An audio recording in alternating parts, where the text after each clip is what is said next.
Haleluya. Kami bersyukur Tuhan Yesus untuk hadirat-Mu bersama dengan kami, Engkau yang bertakhta di atas pujian penyembahan kami. Tiba saatnya kami akan dengar firman-Mu. Berbicaralah ya Tuhan kepada setiap kami, seperti firman-Mu yang berkata, barang siapa bertelinga hendaklah ia mendengar apa yang Roh katakan kepada jemaat. Dan bantu kami ya Tuhan untuk mendengar firman-Mu, dan biarlah benih firman-Mu tertanam di hati yang subur. Berkati urapi gembala sidang yang akan memimpin dalam tubuh darah Yesus, dan kami percaya hari ini yang sakit disembuhkan, yang terikat dilepaskan, setiap kuk dipatahkan. Dalam nama Yesus kami berdoa, haleluya. Yang percaya katakan amin, haleluya.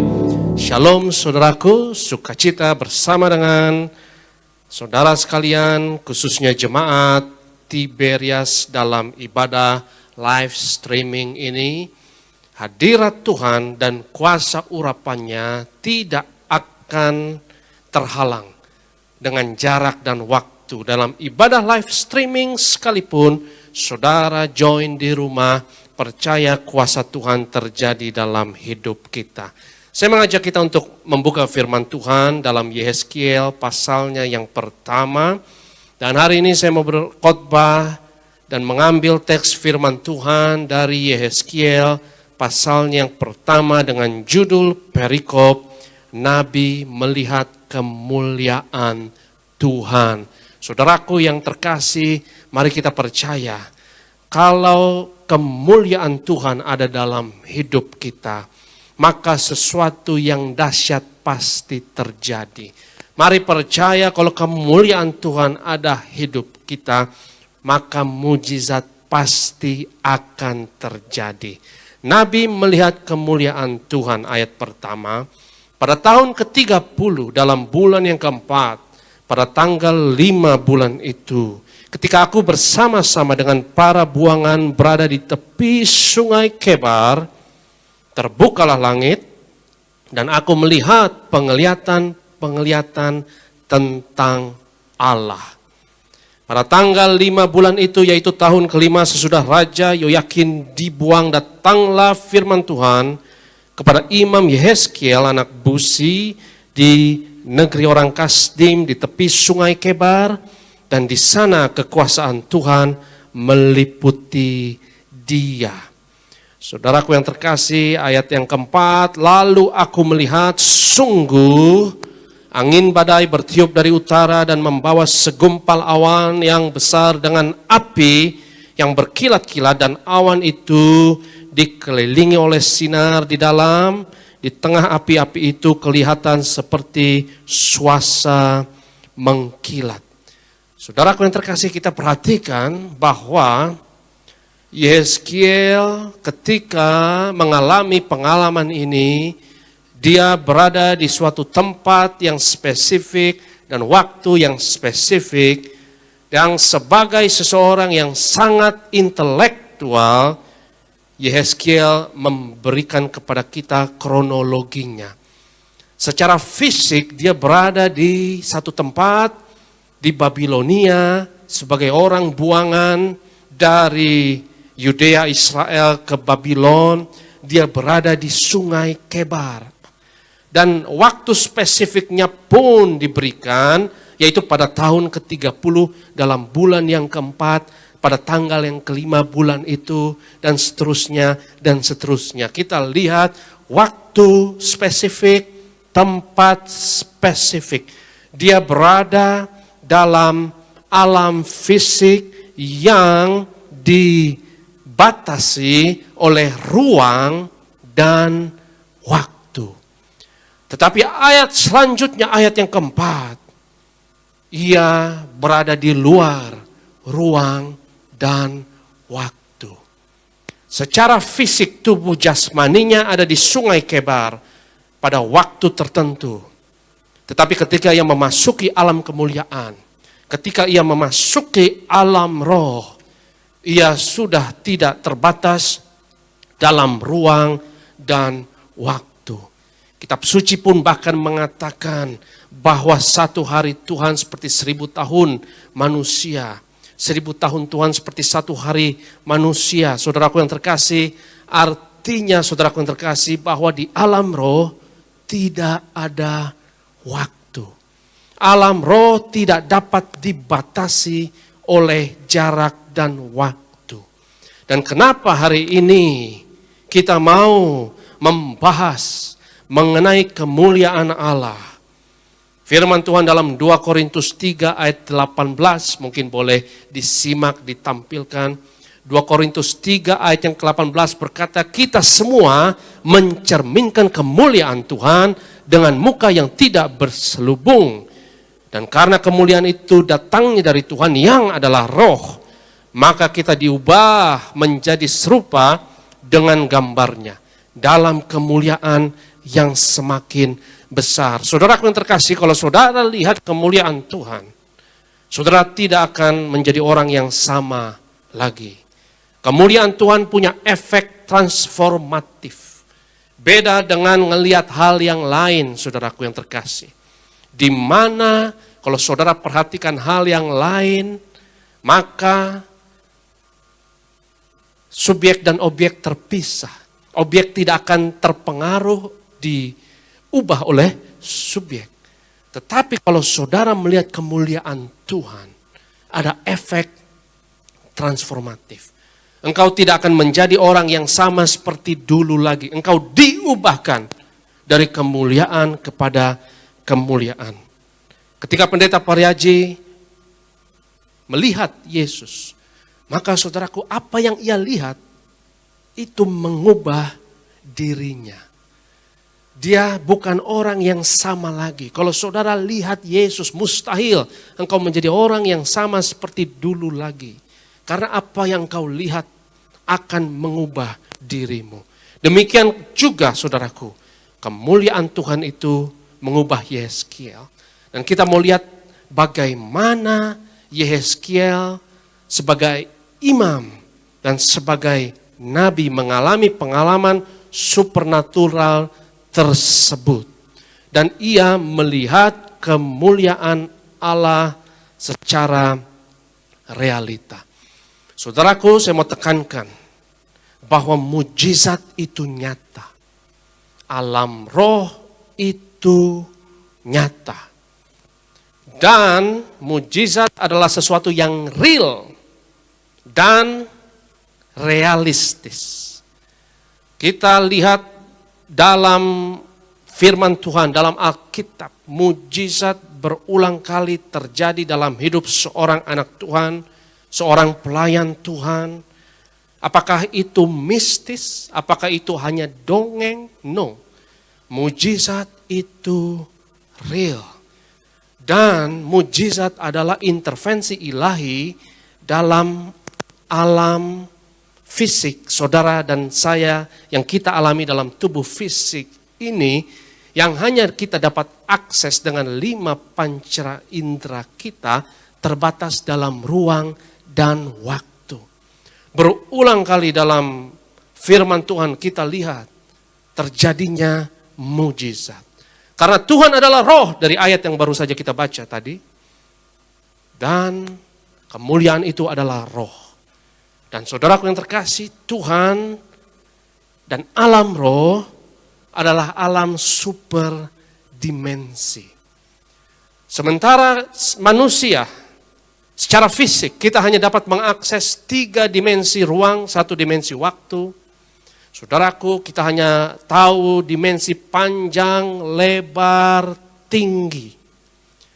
Kalau ada aspek lain, saudaraku yang terkasih, kita tidak dapat mengaksesnya dengan panca indera kita. Tetapi alam roh adalah alam super dimensi. Dan saya percaya alam semesta ini, bahkan bukan hanya saya saja, tetapi saudaraku yang terkasih, para ilmuwan pun percaya sekarang. Ilmuwan fisikawan percaya bahwa alam semesta ini nggak mungkin hanya 3 dimensi.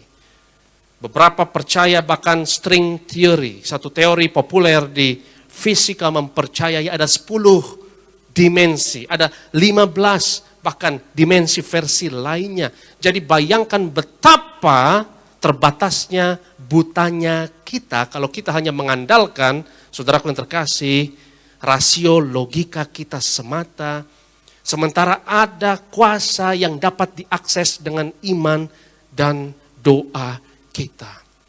Mujizat adalah intervensi ilahi ke alam yang terbatas dalam ruang dan waktu ini, saudaraku yang terkasih, yang di luar akal, rasio, dan logika, yang kadang intervensi tersebut melanggar hukum alam untuk mendatangkan kebaikan untuk saudara dan saya dalam rangka agenda kerajaan surga.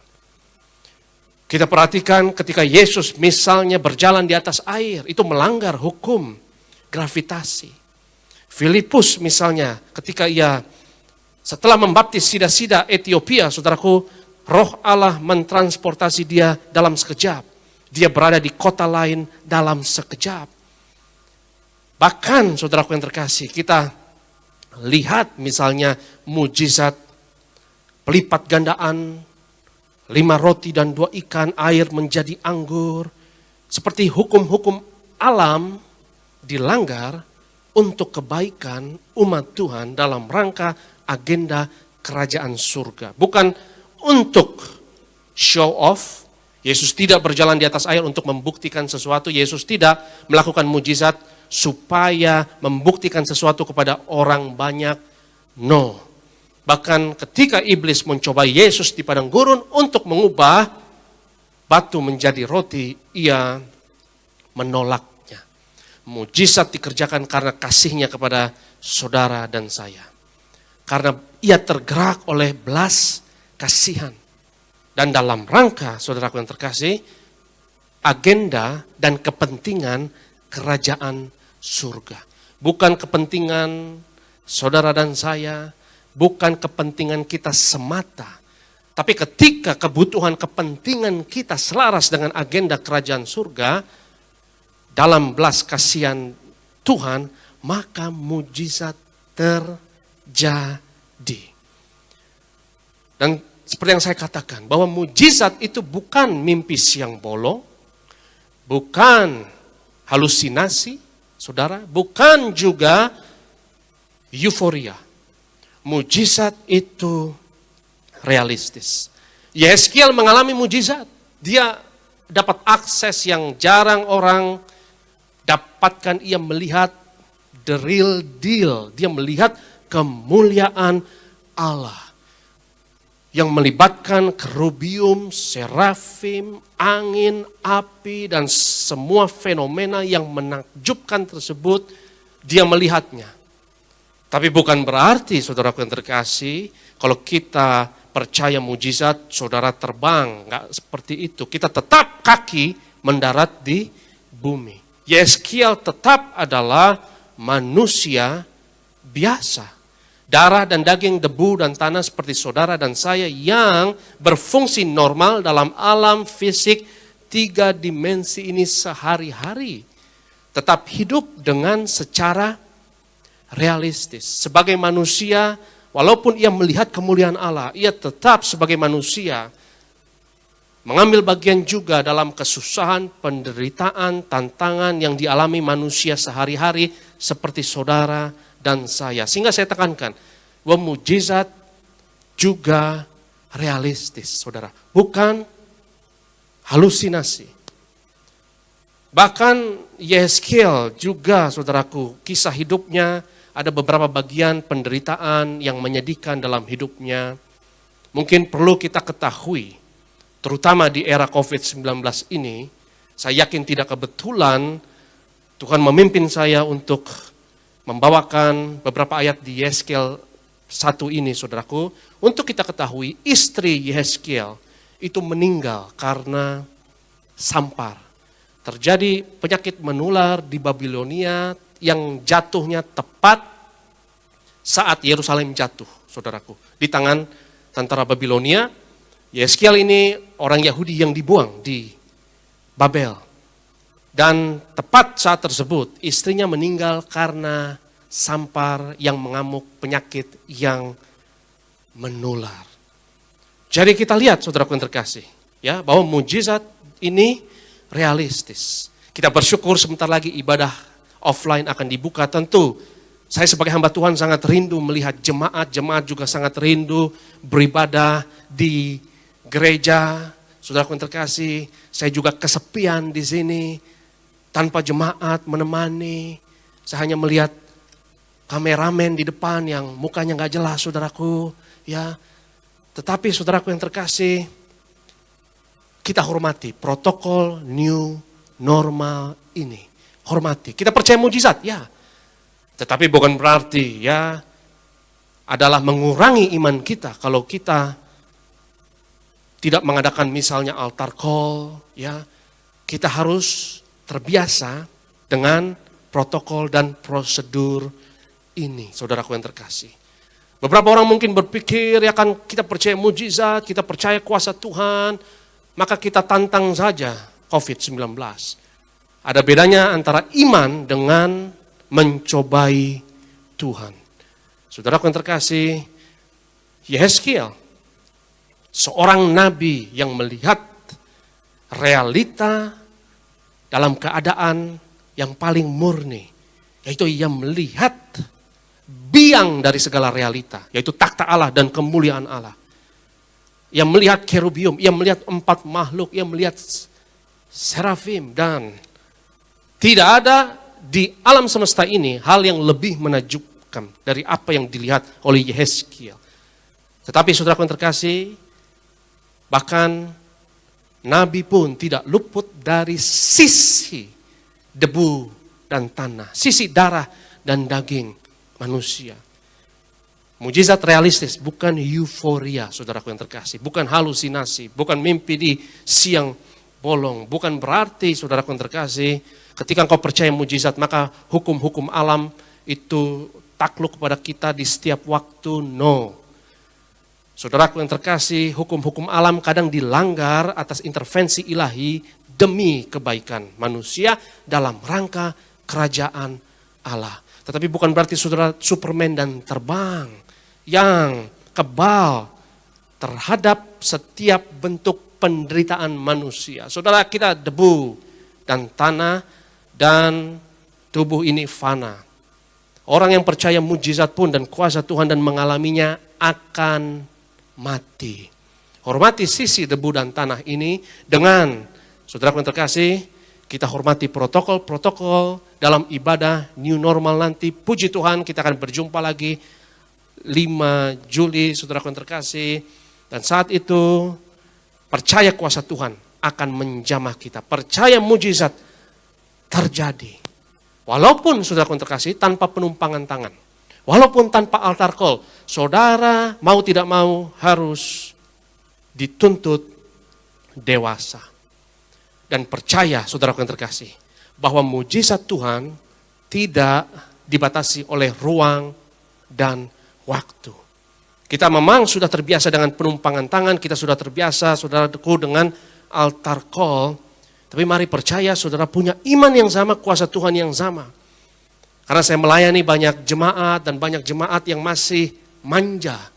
Kadang ngotot saudara, ya mereka tidak mau didoakan yang lain, harus Pak Paryaji, harus Pendeta Paryaji.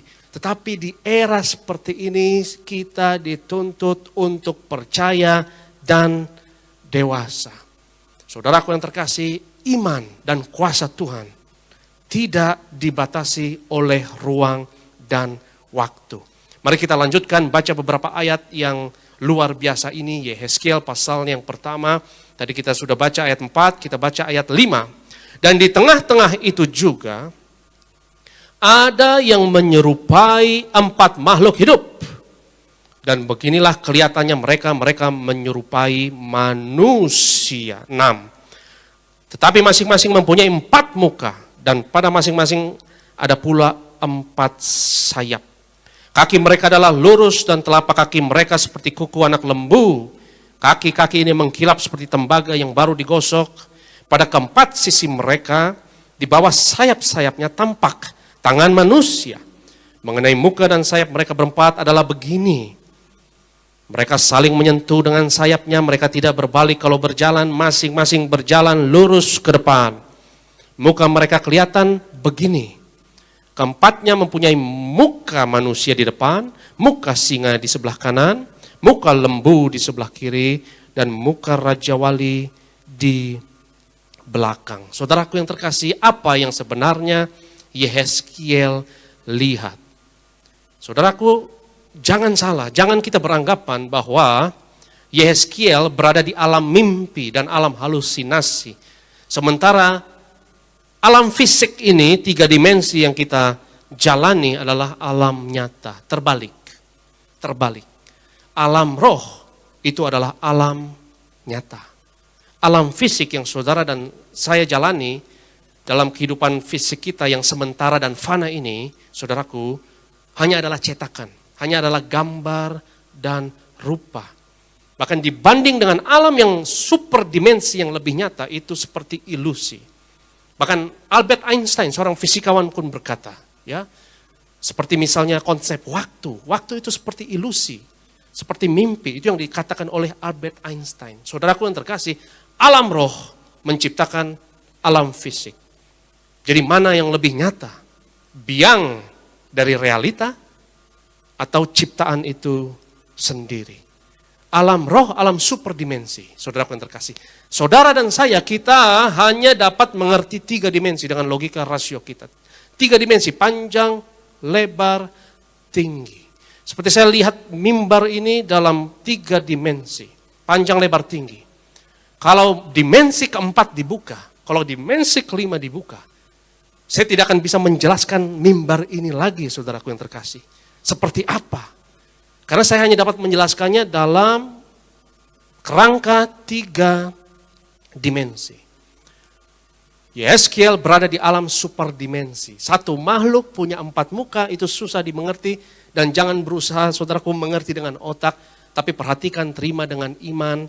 Tuhan tidak mau, saudaraku yang terkasih, kita mendekatkan firman Tuhan ini dengan pengertian otak. Tetapi saudaraku yang terkasih, perhatikan, itu lebih penting daripada berpikir. Watch and pray. Perhatikan, bukan berpikir. Karena pikiran kita tidak akan sampai, saudaraku, untuk mengerti seperti apa realita yang dijamah oleh Yehezkiel ini. Yehezkiel sedang mengalami suatu pengalaman yang sangat kudus, saudaraku yang terkasih. Dan saya percaya baca ayat ini pun, saudaraku, kita harus lihat dengan mata iman.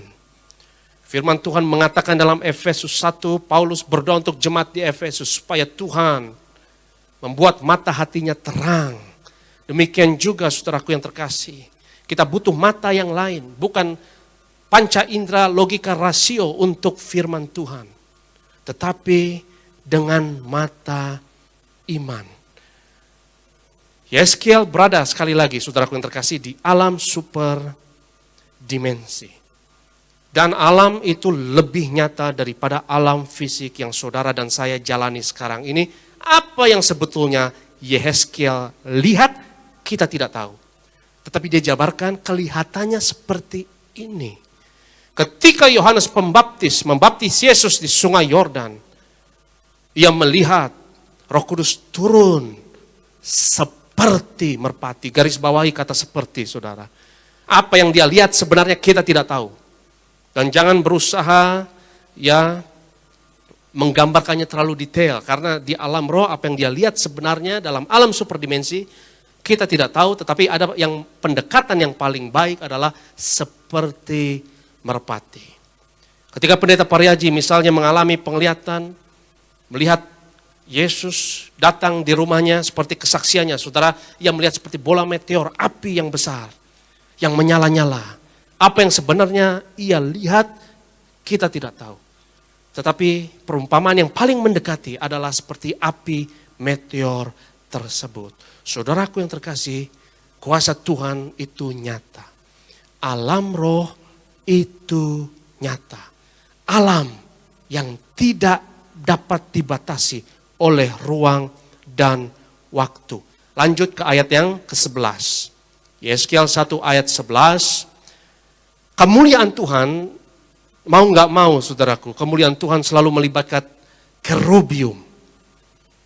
Dan bukan kebetulan kerubium adalah lambang Tiberias, yaitu malaikat kerubium, malaikat bersayap. Yang di bait Allah Salomo, saudaraku, di ruang maha suci, malaikat kerubium itu dibuat dengan kayu pohon zaitun, dilapisi emas. Jadi itu sangat Tiberias, saudara. Kita lihat ayat yang ke-11. Ya, sayap-sayap mereka dikembangkan ke atas. Mereka saling menyentuh dengan sepasang sayapnya, dan sepasang sayap yang lain menutupi badan mereka.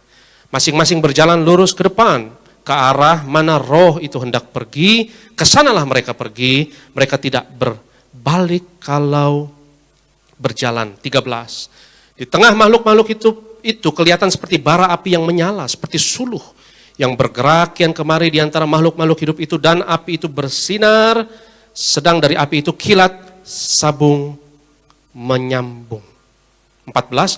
Makhluk-makhluk hidup itu terbang ke sana kemari seperti kilat. Saya percaya bahwa alam roh adalah alam yang bergerak lebih dari cahaya, saudaraku yang terkasih. Fisika mengatakan ya bahwa kalau engkau terbang secepat cahaya, kalau engkau berjalan secepat cahaya, itu waktu berhenti, itu sudah tidak ada lagi waktu. Dan mustahil benda apapun yang memiliki massa bergerak secepat cahaya. Karena cahaya itu zat cahaya foton, massanya 0. Enggak ada massa, saudara. Dan zat cahaya foton ini yang membuat saudara dan saya dapat melihat dengan mata kita sekarang ini. Massanya 0. Dan ilmuwan mengatakan mustahil benda apapun yang punya massa bergerak secepat cahaya. Saya percaya alam roh, alam gelombang, alam frekuensi, alam kemuliaan, alam cahaya yang lebih nyata, saudaraku, dari alam fisik 3 dimensi yang saudara dan saya jalani sekarang ini. Dimanapun saudara berada, mujizat apapun yang kau butuhkan, percaya bahwa kuasa Tuhan lebih nyata. Mujizat lebih nyata dari alam 3 dimensi ini. Alam 3 dimensi ruang dan waktu ini berlaku hukum-hukum alam. Yang saudaraku mungkin kita merasa tidak lepas daripadanya. Mungkin kita merasa bahwa vonis dokter itu udah seperti hukum alam yang tidak bisa lagi dilanggar. Tetapi saudaraku, firman Tuhan kadang intervensi hukum alam. Sehingga kita dapat mengecap kuasa dari dunia yang akan datang.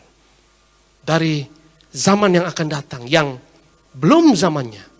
Tetapi saudara, karena kita punya iman, karena kita doa, maka iman mengakses kuasa dari dunia yang akan datang tersebut. Dalam kitab Ibrani diberi penjelasan mengenai mujizat, diberi istilah, yaitu karunia-karunia atau kuasa dari dunia yang akan datang. Kita lihat ayatnya yang ke-15, ayat yang ke-15.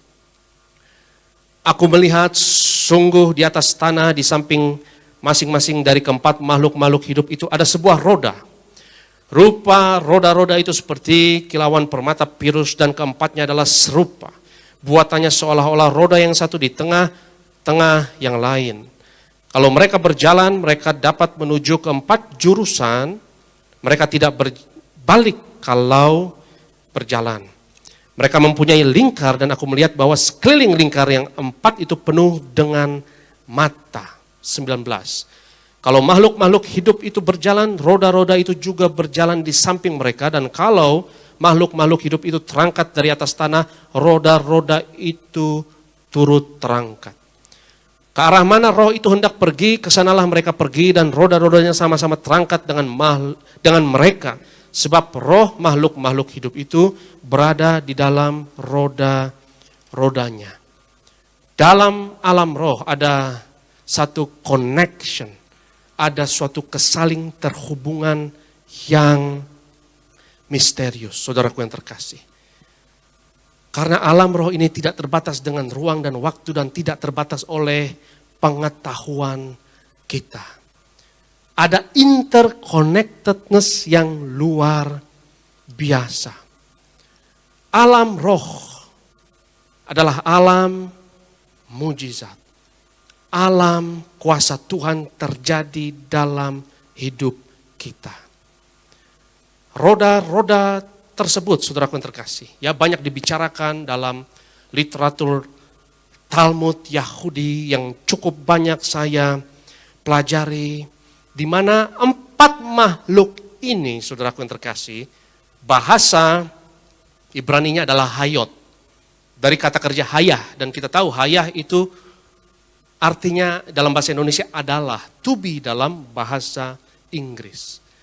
Dan saudara yang terkasih, istilah 4 makhluk hidup sebetulnya kurang tepat. Ya, jadi hayot, ketika Tuhan menampakkan diri kepada Musa, Musa bertanya, siapa namamu?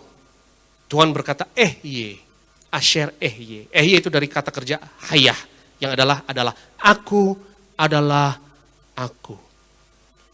Adalah. Jadi saudaraku, hayot kalau diterjemahkan secara literal, harafiah, adalah keberadaan atau eksistensi. Saya percaya saudara yang terkasih bahwa takhta Allah dan kemuliaan Allah ini menopang seluruh eksistensi alam semesta yang ada. Karena Tuhan bukan hanya menciptakan alam semesta, Tuhan juga menopang alam semesta. Coba lihat Ibrani 1 ayatnya yang ketiga. Ibrani pasal 1, kita baca firman Tuhan ayatnya yang ketiga. Ia adalah cahaya kemuliaan Allah dan gambar wujud Allah dan menopang, perhatikan. Bukan hanya menciptakan tapi menopang segala yang ada dengan firman-Nya yang penuh kekuasaan. Dan setelah ia selesai mengadakan penyucian dosa, ia duduk di sebelah kanan yang maha besar di tempat yang tinggi. Saudaraku, alam semesta bukan hanya diciptakan tapi ditopang.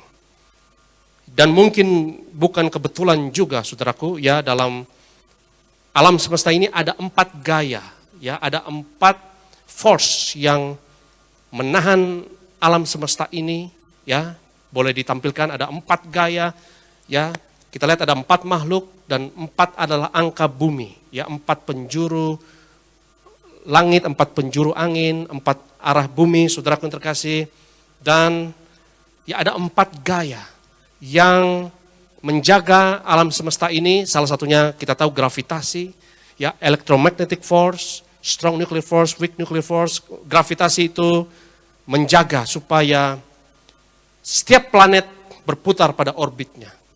Dan 3 yang lainnya, saudaraku, itu menjaga supaya setiap atom, supaya subatomik, proton, elektron itu tetap berputar di sekitar inti atom atau nukleus. Ada sesuatu yang menopang, ada sesuatu yang menjaganya. Saudaraku yang terkasih, alam roh ini lebih nyata dari alam fisik yang saudara dan saya jalani. Percaya, ketika live streaming sekalipun, nanti saat new normal sekalipun, saudaraku yang terkasih, kita dituntut untuk dewasa, untuk saudaraku yang terkasih percaya kuasa iman setiap pribadi kita, terima perjamuan kudus, terima minyak urapan, kuasa Tuhan tidak dapat dibatasi oleh ruang dan waktu. Dan saudaraku yang terkasih, saya akan tutup dengan kesaksian ini. Ya banyak kali Pendeta Pariaji menyaksikan mujizat-mujizat yang terjadi. Dan satu kali, dan ini bukan hanya 2-3 kali, beberapa kali.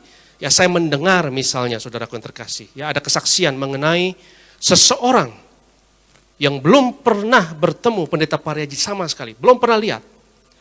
Dan dia hendak bunuh diri. Ini 2-3 kali, dan ini misterius. Ya.